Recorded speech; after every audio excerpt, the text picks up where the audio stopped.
Hello world and all who inhabit it, my name is Blue and you're watching week 10 of The Artist's Way by Julia Cameron, a program designed to help artists rediscover with their passion. I can't believe we're at week 10. What the fuck? It's actually fucking mental that I've kept this up for 10 weeks. Like, it's kind of weird. If this is the first time you're seeing me, hello, it's very nice to meet you. I would really appreciate if you go back and you watch the other videos just so then you're all up to date. Right then, week 10, let's be having ya.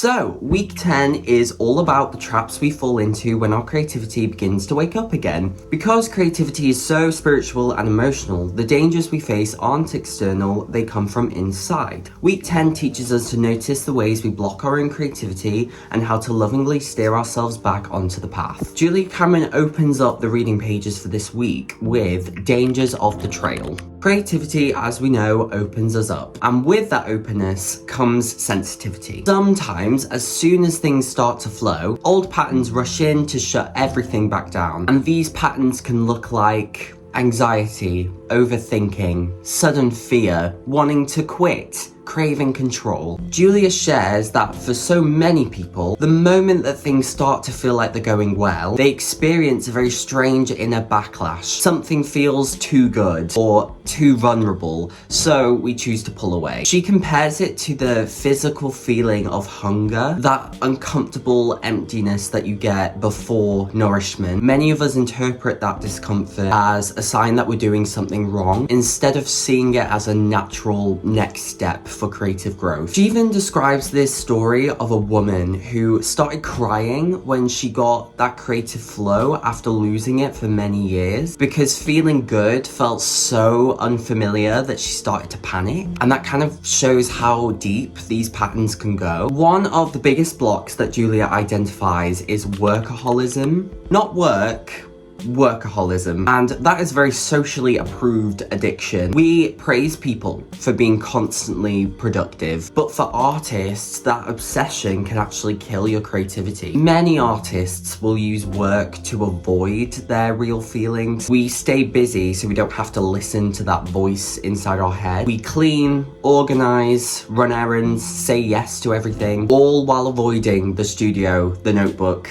the guitar, the dance floor, because workaholism is a block. It is not a building block. And so she introduces this quiz, I should say. It's just a series of questions like, do I get enough rest? Do I feel guilty when I relax? Do I say yes to too much? These questions will reveal how our productivity is actually avoidance in disguise. Next, Julia Cameron talks about drought.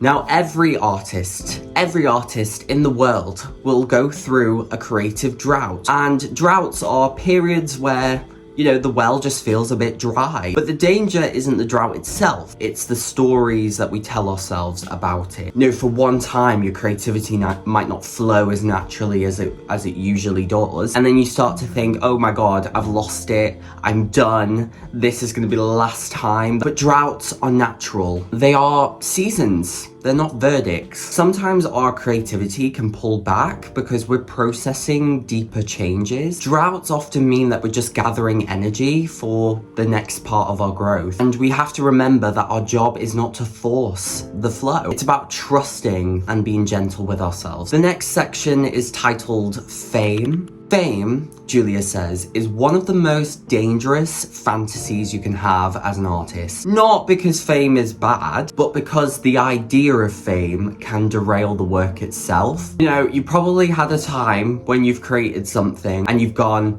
well, if I was really that good, I would be famous by now. Well, if nobody's gonna see my work, then what's the point? I've worked too long and too hard to have nothing to show for it. But fame is not a spiritual goal. This is gonna hit you like a ton of bricks, but wanting fame is just a way of you saying that you're craving outside approval. And to chase that approval, you are abandoning your true voice. You know, many artists will sabotage themselves by obsessing over that big break, reviews, or external validation, instead of focusing on the one thing that matters, and that is the work in front of you. And the antidote to this is to just return to your art, to the page, to the camera, to the rehearsal room. The work is what builds that life. Another danger of the trail, one that we rarely admit: competition. As we know, comparing ourselves can crush our creativity. Julia talks about flipping through magazines, scrolling through other people's successes, and feeling like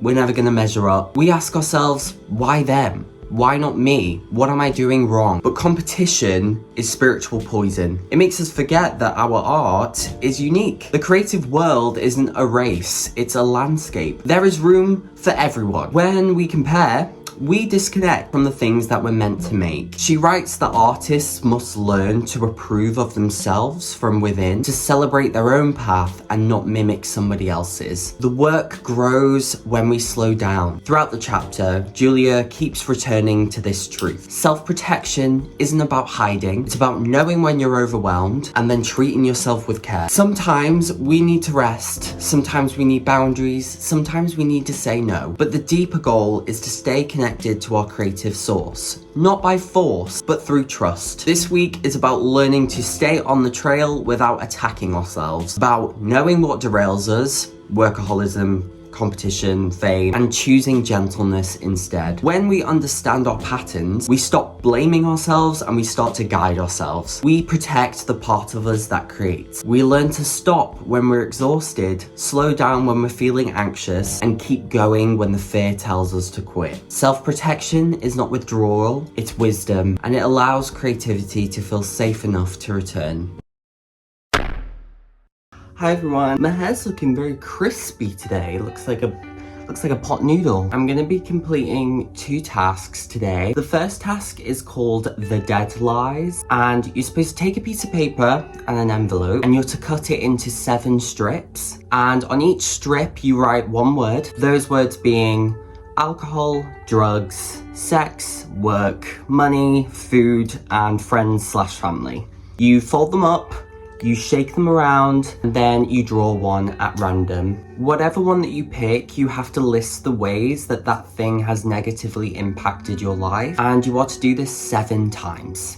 Yes, 7 times. And yes, you might draw the same one again, and that's kind of part of the point. So I'm gonna do it right now here on camera for you. Got my envelope here with all of my pieces in. Let's draw the first one. I'm gonna do this one. And it says food. For you, it'll be backwards, won't it?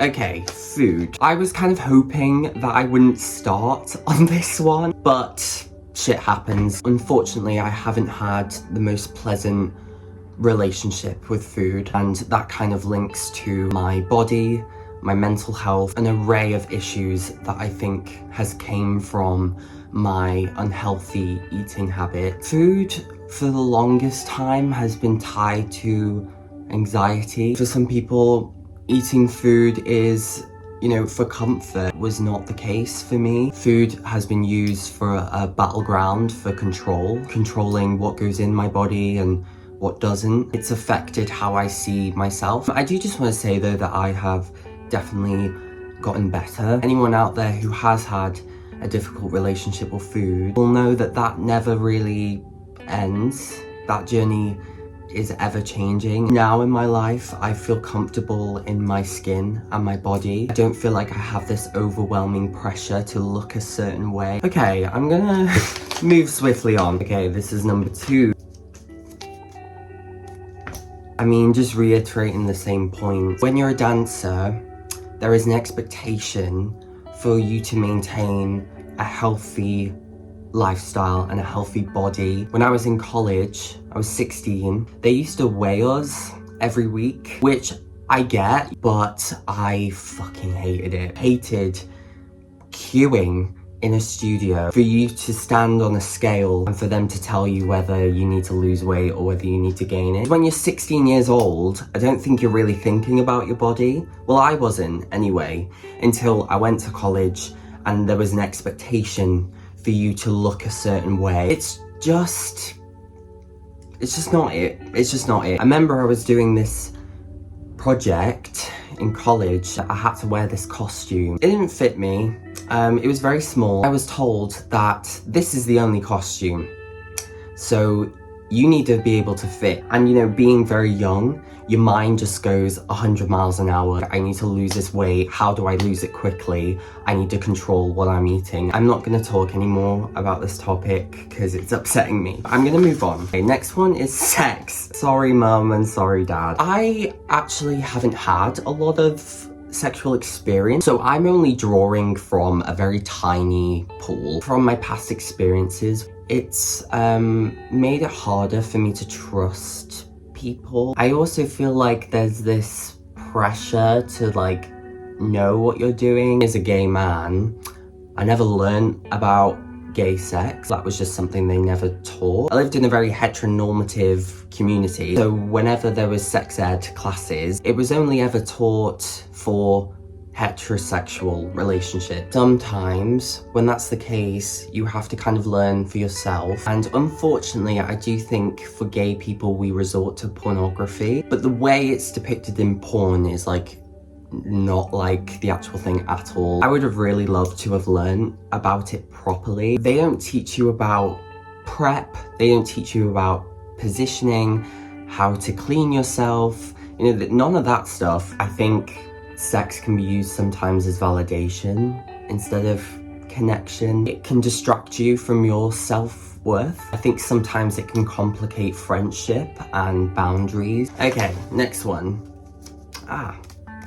Work. Sometimes I overwork myself to the point of burnout. I use work as a distraction sometimes. So if I'm feeling a bit like, will go to work as a way to distract myself. I think work can make you forget about rest and about play. I think for me now, going to work is expensive. I'm spending like 1/8 of my pay for the month on travel to go to work. Okay, we're gonna go again. I'm gonna do it like a massive shuffle. Surely there's gonna be one.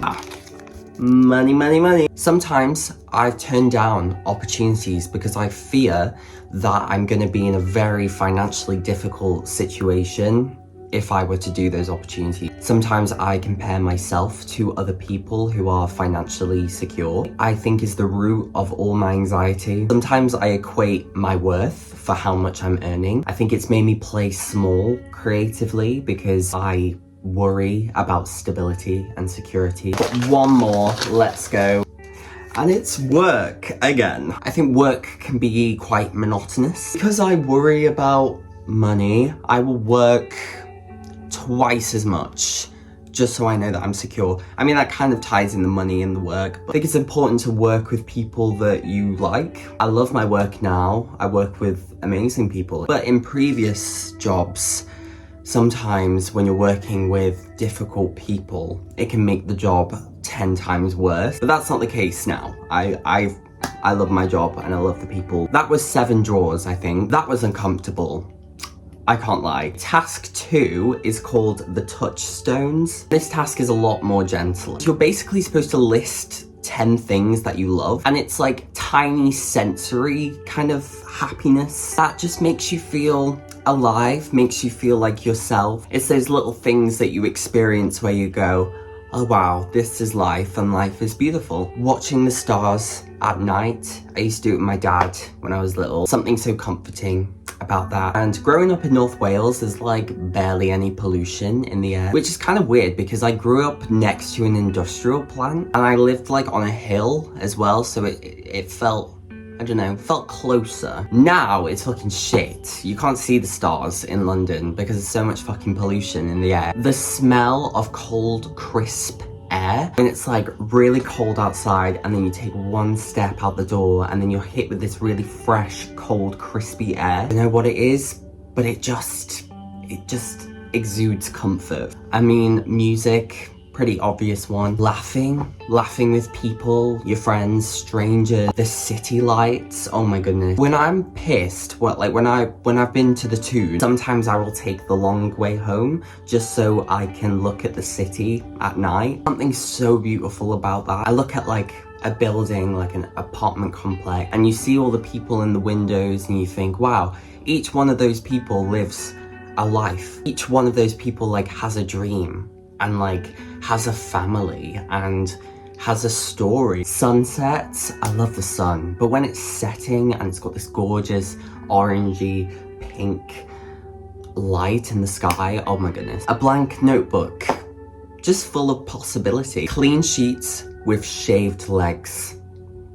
You will thank me later. Having an idea, like an idea that you're passionate about, most important, I think, is just to be truly seen for who you are and understood. God, I feel so sloppy doing this. And I'm supposed to keep this list where I can see it, and the book kind of encourages you to implement those things in your life. That's task 1 and 2. Bit of shadow work, bit of soul work. And I think together they loosen the debris that blocks your creativity. Thank you. I will see you tomorrow.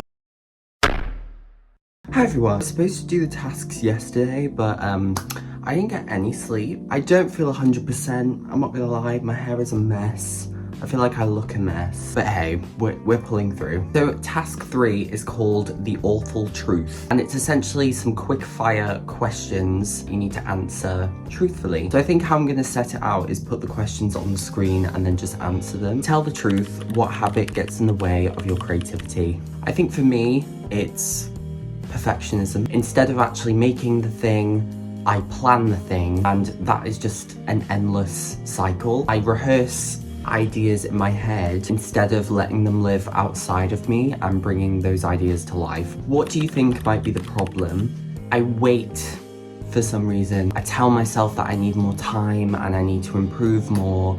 I need more money, but waiting has become a shield. That is the thing that keeps my problems in a theoretical world instead of the real one. What do you plan to do about this habit or problem? Start doing things before I'm ready. Bad drafts, ugly drafts, messy drafts, because messy means movement, which I've been doing already. I have been putting things out there, which I know isn't perfect, but you know, it's better to put it out there than keep it locked away. What is your payoff for holding on to this block? If I don't start it, I can't fail it. And if I don't try, I keep this fantasy version of my work in my head. And the one in my head is perfect. Nothing can go wrong, nothing needs to be changed and done to it. But it's only perfect because it exists in my head. Which friends make you doubt yourself? I think the friends who are like quietly competitive, friends who celebrate me only when it's convenient for them or whether my win is small, friends who kind of, when you preach ideas to them or sort of things that you want to do, there's always like a raised eyebrow kind of thing. And you know, these people don't cause my self-doubt, but I do feel like they rack the volume up a little bit. Which friends believe in you and your talent? The ones who light up when I talk about my ideas, the ones who ask to see my work, the ones who are encouraging, supportive, always have something nice to say about what I do, and the friends that like remind you that you're doing well, that you create something that's good. I think that's so important. Which destructive habits do your destructive friends share with your destructive self? That's quite a difficult question to answer. I don't really know how to answer that. Possibly with sarcasm. I think sometimes you hide behind being fine, and so like we pretend to like not want the things that we desperately want because it comes off as, I don't know, cringe or, you know, a bit soppy. Which constructive habits do your constructive friends share with your constructive self? I think celebrating progress, not perfection. We talk openly about our dreams. We show up for things, you know, show up for rehearsals or ideas, a late night brainstorm. We care loudly and not apologetically. Task 4 is about boundaries, and you're supposed to list 5 bottom lines, which are essentially promises to yourself. Here are my bottom lines. I will not sacrifice my creative time for someone else's urgency. My creative time is just as important as time for my job, time for my friends. I will not allow self-care to be optional. Self-care is not a luxury, it's an essential part of human experience, and I think I need to grasp the importance of that. I will no longer explain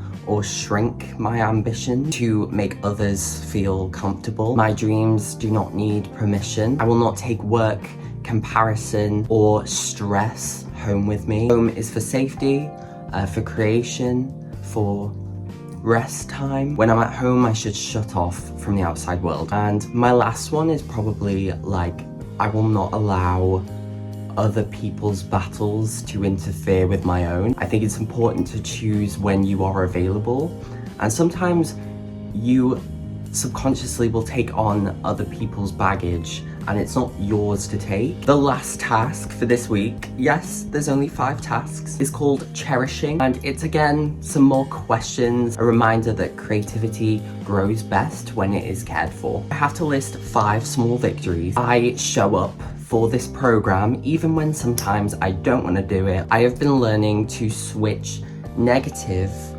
thoughts and feelings and convert them into positive affirmation. I created something even when it was small, you know, without overthinking. I've been setting a boundary that I've been avoiding, and I allow myself to rest, rejuvenate, replenish without feeling guilty. Now I have to list 3 nurturing actions. I mean, I'm looking at my space now and I'm kind of contradicting myself, but creating like a warm, safe space. Taking myself on artist dates without cancelling, without reworking my time. I allow imperfect work to exist without judgment. Now I have to list 3 nice promises to myself. I promise to treat my creative dreams as real and not hypothetical. I promise to speak to myself the way I would speak to other people out there that I love. I promise to choose progress instead of perfection. Now the last task, I'm really annoyed with myself because I didn't read ahead a lovely thing for myself every single day this week. But unfortunately we're now on Saturday, so I'm gonna move this task into next week.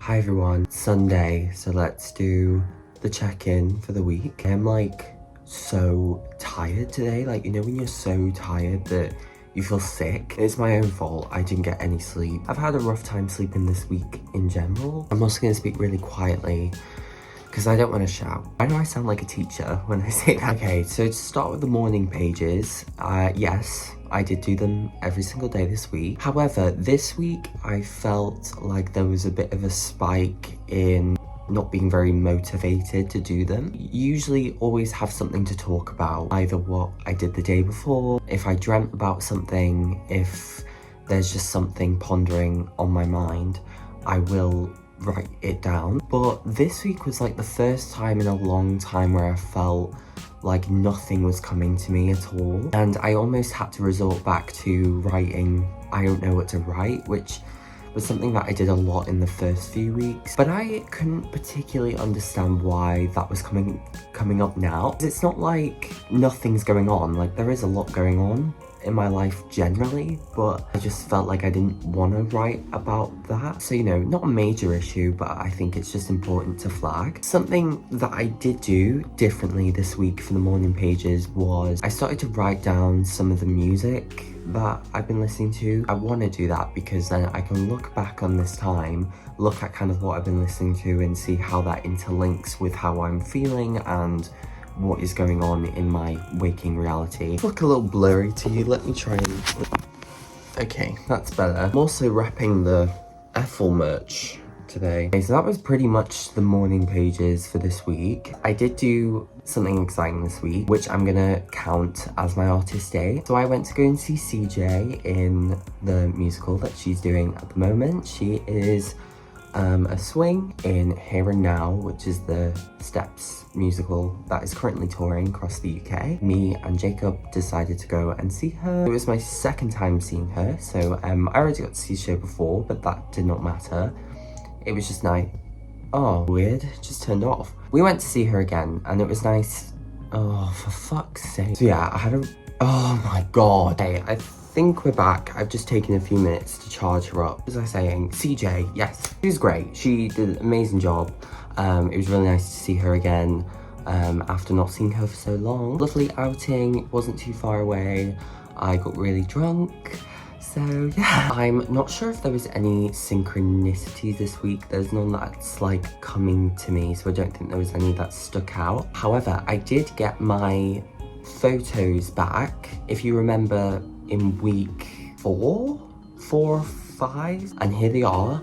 They look great. I'm super, super happy with them. I was kind of nervous. When you're in front of the camera, you don't actually see what's happening, but